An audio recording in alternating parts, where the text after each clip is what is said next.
पीर लिखो तो मीरा जैसी, मिलन लिखो कुछ राधा सा। दोनों ही है कुछ पूरे से, दोनों में ही वो आधा सा। धैर्य, दया, प्रेम और दूसरे के प्रति सम्मान को अपने व्यवहार का अंश बना लें, क्योंकि इन सब के मिश्रण से ही अच्छे व्यक्तित्व का सृजन होता है। आदमी साधनों से नहीं, साधना से श्रेष्ठ बनता है। आदमी भावनों से नहीं, भावना से श्रेष्ठ बनता है। आदमी उच्चारण से नहीं, उच्च आचरण से श्रेष्ठ बनता है। खुशी उन्हें नहीं मिलती जो जिंदगी को अपनी शर्तों पर जीते हैं। खुशी उन्हें मिलती है जो दूसरों की खुशी के लिए अपनी जिंदगी के मायने बदल देते हैं। धन से नहीं, मन से अमीर बने, क्योंकि मंदिरों में स्वर्ण कलश भले लगे हो, लेकिन नतमस्तक पत्थर की सीढ़ियों पर ही होना पड़ता है। किसी के कहने से यदि अच्छा या बुरा होने लगे तो ये संसार या तो स्वर्ग बन जाए या पूरी तरह से नरक। इसलिए ये ध्यान मत दो कि कौन क्या कहता है, बस वो करो जो अच्छा है और सच्चा है। लक्ष्मी अगर मेहनत से मिलती तो मजदूरों के पास क्यों नहीं, बुद्धि से मिलती तो चालाक और चतुरों के पास क्यों नहीं, ताकत से मिलती तो पहलवानों के पास क्यों नहीं। लक्ष्मी सिर्फ पुण्य से मिलती है, और पुण्य केवल धर्म, कर्म, निस्वार्थ सेवा से ही मिलता है।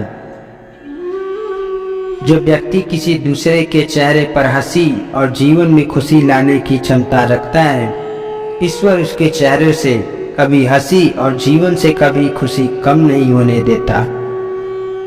लोहा नरम हो तो औजार बन जाता है, सोना नरम होकर जेवर बन जाता है, मिट्टी नरम होकर खेत बन जाती है, आटा नरम होता है तो रोटी बन जाती है। ठीक इसी तरह इंसान भी नरम हो जाए तो लोगों के दिलों में अपनी जगह बना लेता है।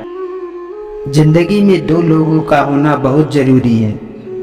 एक कृष्ण जो ना लड़े फिर भी जीत पक्की कर दे, दूसरा कर्ण जो हार सामने हो फिर भी साथ ना छोड़े। कृष्ण कहते हैं, भरोसा खुद पर रखो तो ताकत बन जाती है, और दूसरों पे रखो तो कमजोरी बन जाती है। आप कब सही थे इसे कोई नहीं याद रखता, लेकिन आप कब गलत थे इसे सब याद रखते हैं। आँख संसार की हर चीज देखती है, मगर आँख के अंदर कुछ चला जाए तो उसे नहीं देख पाती है। ठीक उसी प्रकार मनुष्य दूसरे की बुराइयां तो करता है, पर अपने भीतर बैठी बुराइयां उसे दिखाई नहीं देती।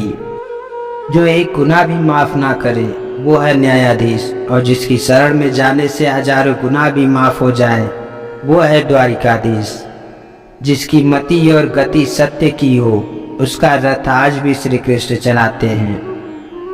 कहीं न कहीं कर्मों का डर है, नहीं तो गंगा पर इतनी भीड़ क्यों है। जो कर्म को समझता है उसे धर्म को समझने की जरूरत ही नहीं।